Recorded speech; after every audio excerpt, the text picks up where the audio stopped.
The brochure sells you silence. You, sealed in an acrylic sphere, sinking past the last of the light, alone with a reef no human has ever touched. No engine noise, no phone. Just the slow blue going black and the small sounds of your own breathing. That's the thing they photograph. That's the thing they price. What the brochure doesn't photograph is the crane. Because that sphere weighs about 2.5 tons, and it cannot reach the water on its own. It doesn't back down a boat ramp. It doesn't float out on a trailer. Something has to pick it up, swing it over the side of a moving deck, and set it into a sea that will not hold still, and then, hours later, catch it again while everyone on board watches the swell and does the math on the wind. So before you ever go down, you buy the ship that lowers you in. And that ship needs its own crew. That is the whole story of owning a submarine, in one image. The part you dreamed about is the sphere. The part you actually pay for is everything holding it over the water. And here's what nobody says out loud at the boat show. The submarine is the cheapest part. I mean that almost literally. Look at a private submarine from the outside, and you see the expensive thing. The machine with the price tag, the dome, the thrusters, the depth rating printed on the spec sheet like a trophy. That is the number people quote. That is the number that ends up in the headline. On the inside of the ledger, it's the smallest number in the entire story. Because a submarine is not a boat you drive. It's an obligation you maintain. And the real cost of it is not what it takes to buy. It's what it takes to keep it in the exact condition where it's still legally, mechanically, and insurably allowed to go underwater. That obligation has no off switch. You can park a car for a year and lose nothing but tire pressure. You cannot park this. The moment you own it, a set of calendars starts running, and none of them care whether you ever dive. So let me tell you where this goes, because there are only 3 ways it goes. Some of these machines genuinely work as intended, owned by people or programs with the infrastructure to feed them, and every dive earns its keep. Some of them quietly drain their owners for years, running a bill in the background whether the sub gets wet or not, until the owner stops pretending it was ever a hobby. And some of them destroy the people who bought them not through one dramatic failure, but through a slow structural squeeze the buyer never saw coming, a machine that was sound, an owner who did nearly everything right, and an economics that closed around them anyway. By the end of this, you'll know which of the 3 you'd actually be buying, because from the showroom floor, they look identical. The first problem is that personal submarine isn't one thing. It's a word doing the work of at least 3 completely different machines, and the cost structure of each one is a different animal. At the bottom, there's the recreational sub, the small, shallow, 2-person acrylic bubble, built to hang a few dozen meters under a yacht and show guests a coral wall. The entry versions of these have genuinely come down in price. One well-known 2-seater started life around $1 million, and, once the builder moved to volume production, dropped by roughly 40%, some configurations landing near the mid-500,000s. On paper, that's the price of a nice apartment. That's the number that makes people think the dream got affordable. In the middle, there's the serious private sub, deeper rated, longer endurance, real range, the kind a committed owner takes to actual dive sites, rather than just under the stern. A flagship 6-seater from the best-known builder runs around $5.25 million. And the broader market for capable private submersibles stretches from roughly $600,000 at the shallow end to $25 million and beyond. At the top, there's the deep exploration and scientific class, the machines that go to crushing depth, that get built more or less one at a time, and that cost what a small warship costs. These are not 3 price points of the same product. They're 3 different businesses, and their cost structures point in different directions.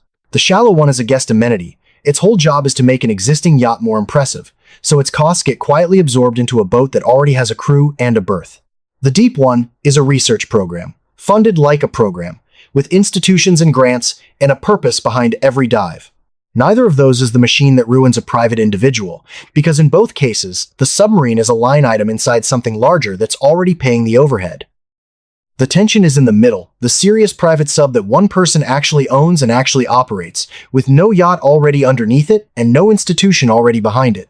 That's the one worth dismantling, because it's the one where the gap between the dream and the machinery is widest, and where every cost lands on a single owner, instead of getting spread across a program. That's the one this is about. And narrowing it down like that matters, because the second you treat all 3 as one purchase, you've already been fooled by the listing. So take the middle machine, and start with the number everyone quotes. The purchase price. Call it a few $1,000,000 for a capable, comfortable, properly rated private sub. Now watch that number stop being the number, because the sub can't get to the ocean by itself.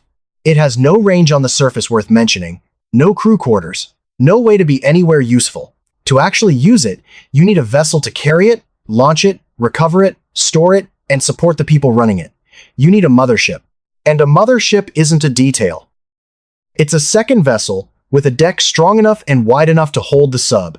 A crane rated to lift it. Cranes in this class run somewhere between 10 and 25 tons of capacity because they're not just lifting the 2.5-ton sub, they're lifting it in motion, over water, with a margin for the sea and a professional crew to run all of it. You can see the shape of this in the package deals. One builder pairs its personal sub with a purpose-built support ship, and the complete package starts around 6 million euros. Sit with that for a second.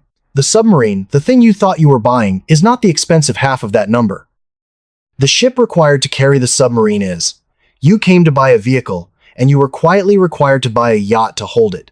And even that isn't the whole entry bill, because there's a stack of costs that hit in the first weeks before your first real dive, before the machine has earned you a single minute underwater. The mothership has to be registered and flagged. Insurance has to be bound before anyone will let it operate.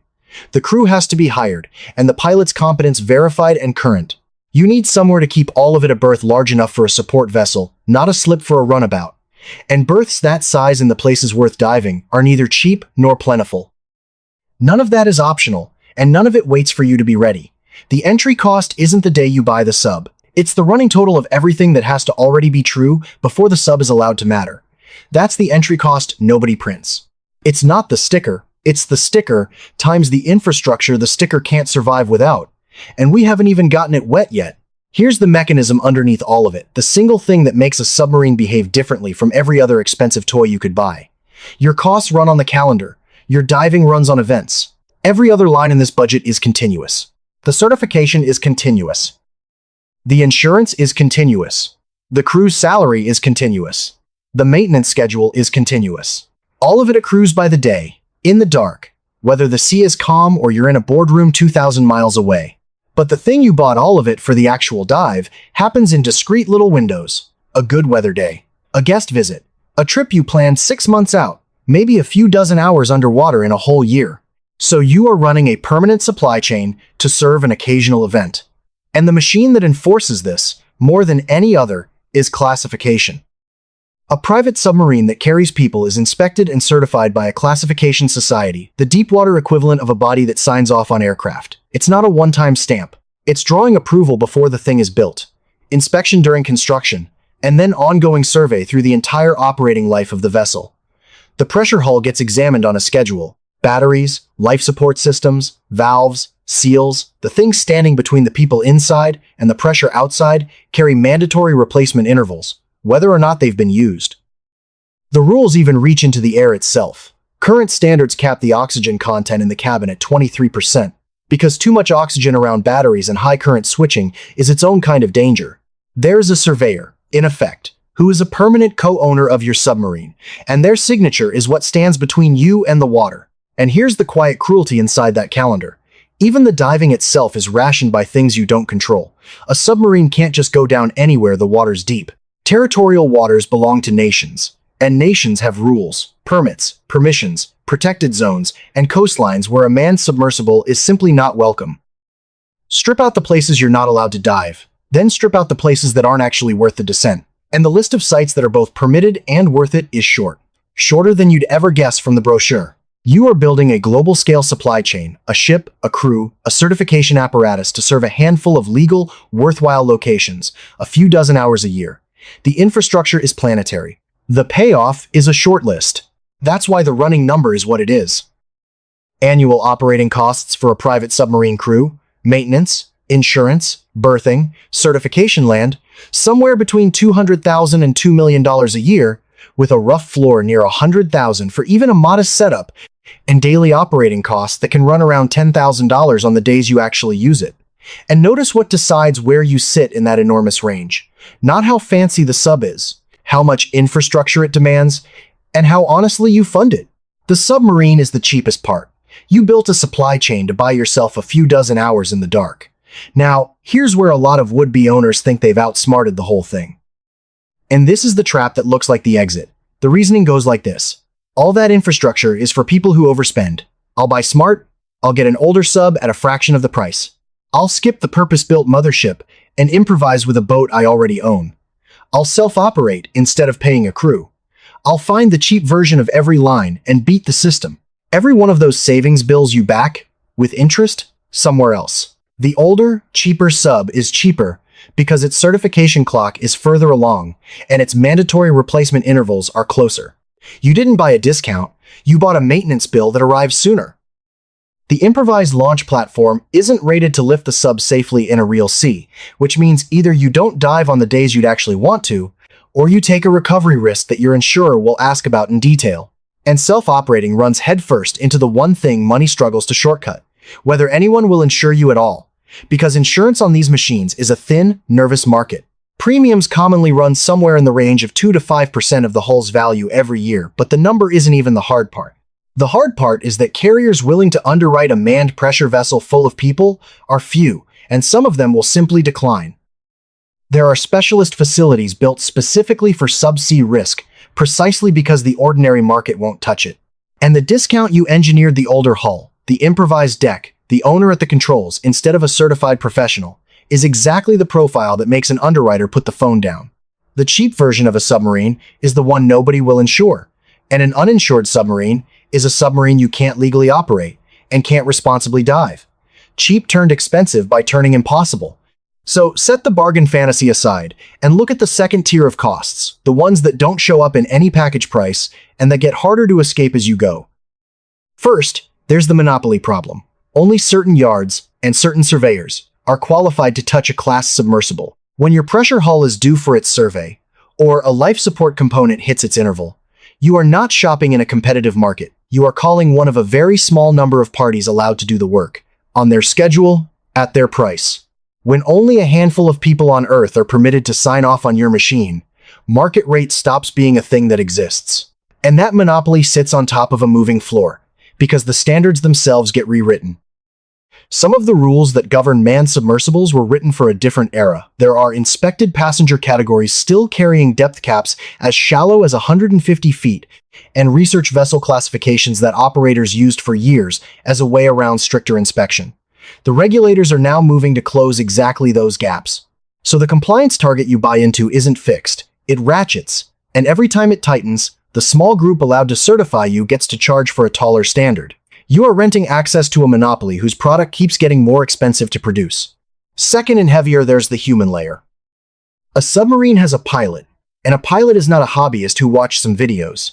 Pilots train through structured licensing programs, private, chief, and surface officer grades built around 20 to 25 supervised training dives, plus theory exams in dive physics, systems, and regulation, and that competence has to be kept current.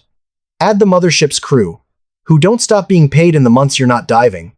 This is the line that behaves the most cruelly, because it's a payroll, and a payroll doesn't shrink when you're absent, it just keeps running in the background, most expensive exactly when the machine is idle. Third, and hardest to escape of all, is the insurer's standing veto. The other costs are large but knowable. The insurer is the one party who can, at renewal, look at your operation, your waters, your incident history, the wider market's mood and change the terms, or walk away entirely. And when they walk, nothing about your beautiful, sound, fully paid-for submarine matters. A vehicle that cannot be insured cannot carry people, and a submarine that cannot carry people is a very expensive sculpture. Each of these three is worse than the last. The first costs you money, the second costs you money you can't pause, and the third can cost you the ability to operate at all.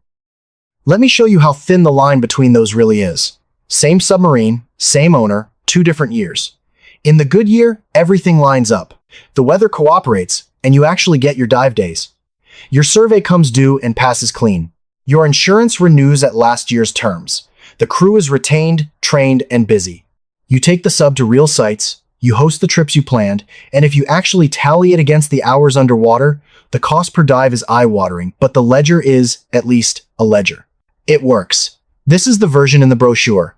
In the bad year, one variable slips. Just one. The survey turns up a component that has to be replaced by a sole source supplier, on their timeline, and the sub is out of the water for the middle of your season. Or a hard market tightens, and your insurer non-renews, and the replacement quote arrives with a number that reprices the entire operation. Or an incident somewhere else in the world, not even yours, spooks the underwriters, and your terms move against you overnight. Meanwhile, the crew salaries, the berthing, the certification, the maintenance intervals, all of that already committed, all of it still running. Put rough numbers on it, and the width becomes obscene.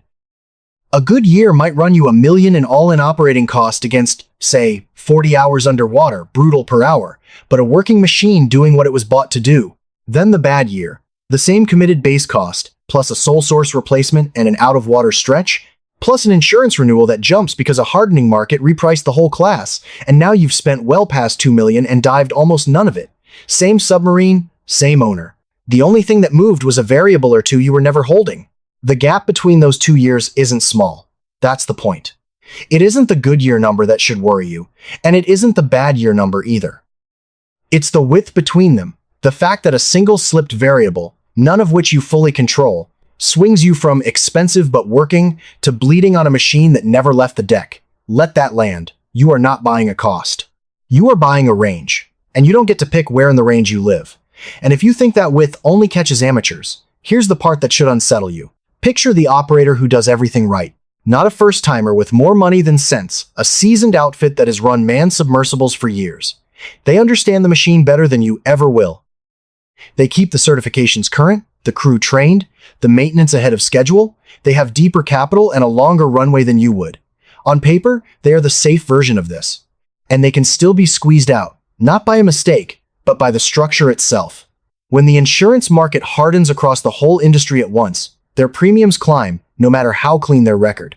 When certification standards tighten industry-wide, their compliance costs rise, even though their operation was already sound. The sole source suppliers raise prices on everyone. The pool of qualified surveyors and crew stays small and gets more expensive. None of that is a failure of skill. It's a set of forces that act on the best operator in the field exactly as hard as they act on the worst. And sometimes, the best operator is simply the one with the most exposure to them. In fact, experience can deepen the trap. The seasoned operator runs more, dives more sites, carries more people, holds more certifications current, every one of which is a surface for costs to climb and for an underwriter to reprice. The careful owner who scales up their operation is, in insurance terms, scaling up their exposure. Doing more of the thing right is not the same as being protected from it. Often it's the opposite, and the structure doesn't reward the loyalty you'd expect it to. I want to be careful here, because it would be easy and dishonest to point at a single named operator and invent a set of financials for them. So take this as a pattern rather than a person. The recurring shape in this industry is not the reckless owner blowing up. It's the competent one, quietly folding, because the economics closed around a machine that was never the problem. If your instinct is still, that owner just wasn't sharp enough, I'd be different. That instinct is the exact thing this whole business runs on. Which raises the obvious question. If this machine is such a structural trap, why do people with money and information, people who could have anything checked by anyone, keep buying submarines? And this is where you have to stop looking at the submarine. Because the vehicle was never the product. What a serious buyer actually acquires is not a thing that goes underwater. It's membership in the almost impossibly small set of people and programs with a certified, insured, crewed, operational capability to go underwater at all. The sub is just the receipt for that membership. The real asset is the entire system standing behind it, the class approval, the insurer's signature, the trained crew, the mothership, the maintained credentials, because that system is the thing that's genuinely scarce, and no amount of money lets you skip straight to the front of it. You can wire the price of the sub tomorrow. You cannot wire yourself an operational capability. You have to build it, and keep it, and prove it, year after year. Go back to the silence you were sold in the very first frame. You, alone, sinking past the light, no one else in the world. You are never alone in that sphere. The mothership is up there holding station. A crew of professionals is watching your descent. A surveyor's signature is riding down with you in every certified valve and seal. An underwriter, somewhere, has priced the exact water you're floating in. The solitude was the product they photographed, and it's the single most crowded thing you will ever buy. Every quiet meter of that dream is held up by a system full of people, and you're paying all of them to make one person feel alone. And after 2023, that system got more expensive to belong to, permanently. when an uncertified, unclassed submersible imploded on its way to the Titanic that June and killed 5 people after a 2018 industry letter had explicitly warned its approach could end in catastrophe, and after investigators later ruled the disaster preventable, the entire field's price of trust reset. Regulators opened the framework back up. Investigations produced long lists of corrective recommendations, moves to close the loopholes operators had used to avoid inspection, and pressure to bring every manned submersible under stricter oversight. The certification you buy into today is tightening under your feet, which means the scarce thing, the membership, is getting scarcer and dearer to hold. The submarine is the cheapest part, and now you can hear the second meaning. It was never the thing of value. The system around it was, and that system just raised its dues. Which brings you to the door you'll eventually want, and the one nobody shows you on the way in, getting out. Ask the 4 questions that decide whether you own an asset or a liability. First, how large is the next buyer pool, and what shrinks it? For a private submarine, the pool of people who want one, can afford to run one, and can pass an underwriter's questions is tiny, and it shrinks further with depth rating, with age, and with every tightening of the rules. Second, how long does a sale take? Weeks, months, or years? Here it's measured in the slow end of that scale, because the buyer has to appear, and you don't control when. Third, what's your refit recovery? How much of a dollar spent upgrading the sub comes back at resale? Low and lower, the more specialized the machine, because your customizations rarely match the next buyer's needs. Fourth, are there even comparables to price against? Barely. The market is thin enough that what's it worth often has no honest answer until someone makes an offer. And that last one poisons everything upstream of it. With no steady stream of comparable sales, there's no clean number for a bank to lend against, which means the next buyer likely can't finance the way they'd finance a house or a jet. They need the cash liquid, which shrinks the pool again. Thin comparables don't just make pricing hard. They quietly disqualify most of the people who might otherwise have bought it from you. Put those together, and the exit is uglier than the entry. The entry cost is at least knowable. You can see the mothership, the survey, the crew, the premium. The exit is a waiting game with the meter still running. You only need one buyer. The problem is, you don't know when they'll appear, and every month you wait, the certification calendar, the crew, the insurance, and the maintenance keep charging you for the privilege of holding a machine you've already decided to let go. A submarine is easy to buy, and quietly hard to leave. And the leaving is the part that decides which of the 3 owners you turned out to be. So keep both truths at once, because both are real. The dream is not a lie. There is genuinely nothing else on Earth like sinking past the light into a world almost no one gets to see, and the people who live well with these machines are the ones who bought that dream with their eyes fully open, funding the whole system on purpose, not just the sphere. The dream is real, the economics behind it are ruthless. And owning one well means holding both of those in your hands at the same time without flinching at either. Just remember what you're actually signing for. You are not buying a way down to the silence. You are buying a lifelong membership in the machinery that keeps the silence legal, and the silence, it turns out, was always the cheapest part. Next time, we take a machine that looks like the opposite of this one, cheap to buy, and priced by the single most expensive word in the sky.